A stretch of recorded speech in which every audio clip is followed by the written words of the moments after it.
So this is a specific video that I wanted to make for patients who have massive rotator cuff tears, who are going to or thinking about having surgery, and trying to give you a window and our philosophy on this and where we've come to with how we think about massive rotator cuff tears, how we treat them and why. So this is a really difficult problem, right? I mean, if you look at some of the orthopedic literature, some of the failure rates, some of the papers have been as high as 90% for massive rotator cuff tears in terms of getting them to heal back down to bone. It's a complex problem. It's a biomechanical problem. It's a biologic problem. We know that as surgeons, and it's something that we have all put our heads together to try to fix over the last 30 or 40 years. And it's something I've dedicated a huge portion of my career towards, a problem we're trying to solve, right? So, in general, we like to do more repairs probably than most, but that is data driven, and it's because of some of the different things that we do in surgery. And we follow our patients, we look at our patient reported outcomes, we study our results. So everything that we're doing is based upon science, right? And not just other people's results or other surgeons' results, it's our results, like what we've seen and how we've evolved over the last decade of doing this. And so in general, when someone comes to us and they have full elevation, they have no arthritic changes of their shoulder, and they've not already had a surgery, and that's not a, if you've had surgery before, that doesn't mean we won't do it, but just those three things for sure, we elect towards repairing the tendon, right? And what we have found is that in the way that we do surgery, right, which is we do several things that are unique, right? Number one is we augment every single one of our repairs, right? So there's a patch that we put on top of the tendon, which adds tremendous strength to the repair, and that improves healing rates. When you look at the orthopedic literature across all studies, when the surgeon augments a rotator cuff repair, they improve their healing rates 20 to 30% across the board, right? So we just augment 100% of our repairs, and especially the massive ones. Some surgeons only do it in unique circumstances, like it's a revision or very poor tendon quality, but we just do it 100% of the time, which is very unique. I mean, I honestly don't know of any other surgeon in the world who augments every single one of their cuff repairs.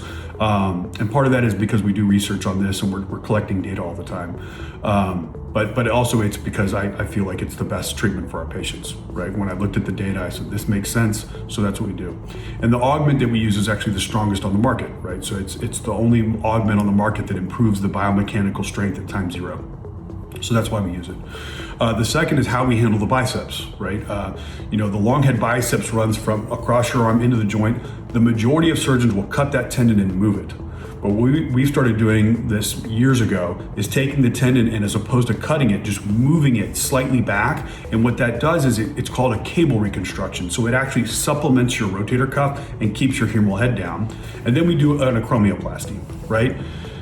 So the acromioplasty helps with recovery. It creates more space for movement. The long head biceps helps supplement the rotator cuff. The patch adds strength to the repair. Now, what we have found in our data, interestingly, is that even in the setting of when someone doesn't completely heal their repair, they still do very well clinically. They have better outcomes, they have better pain, their scores go up. That score we asked you, the percent of normal of your shoulder, their scores still go up a massive amount, even if their rotator cuff doesn't completely heal. And we try to think about, scientifically, why does that happen? Well, we didn't just repair the rotator cuff, right? So we're doing your biceps tendon, we're adding the patch, we're smoothing down your acromion, and what we have found is that the biceps tendon keeps the head down. That patch acts like a pad between the bones. So even if the tendon doesn't completely heal, you still have this smooth patch that's padding the bones.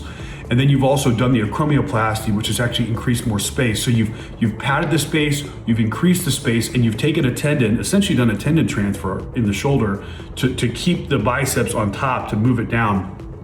So we do many, many things to help improve your shoulder other than just fixing your cuff. And because of that, we get very good success rates. Now, we still get very good healing rates when you look at how we compare to the literature, in the 70 to 80% range, which for a massive tear is phenomenal. But even in those patients where the tendon doesn't heal completely, we have a very high clinical success rate.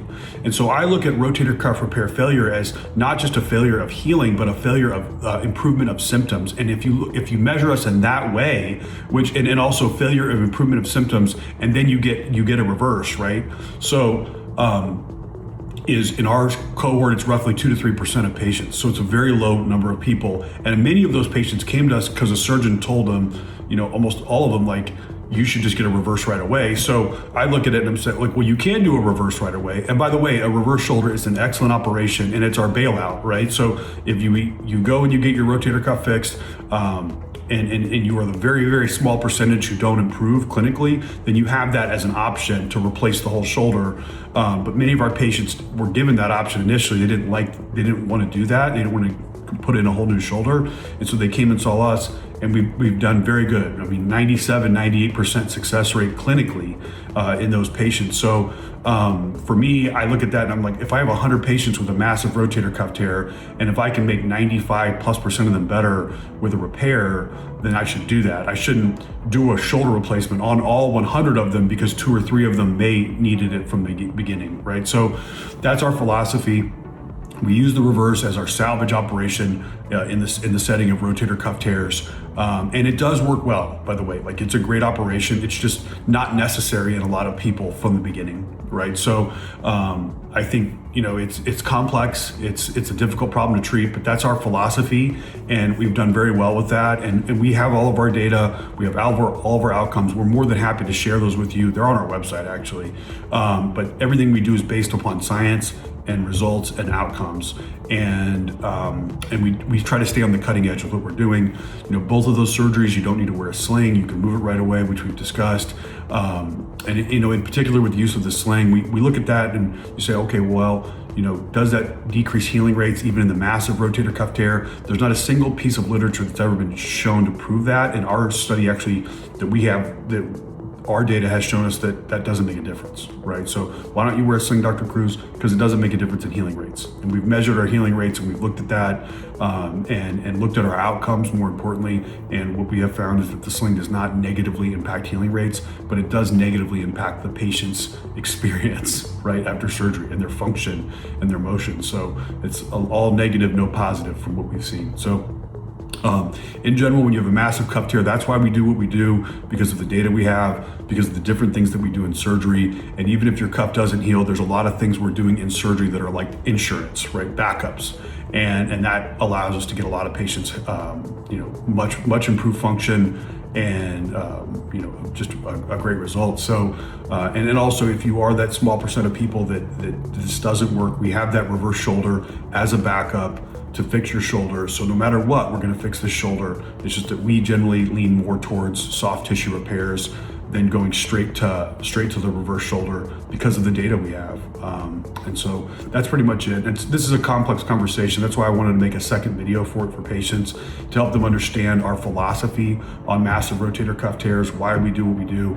And by the way, we're continuing to evolve and innovate in this space. We want to improve our outcomes. We want to improve the results, improve healing rates, improve the speed at which we can rehab everything. And that's what I've really dedicated a huge portion of my career towards, is not just shoulder surgery, but this specific problem within shoulder surgery.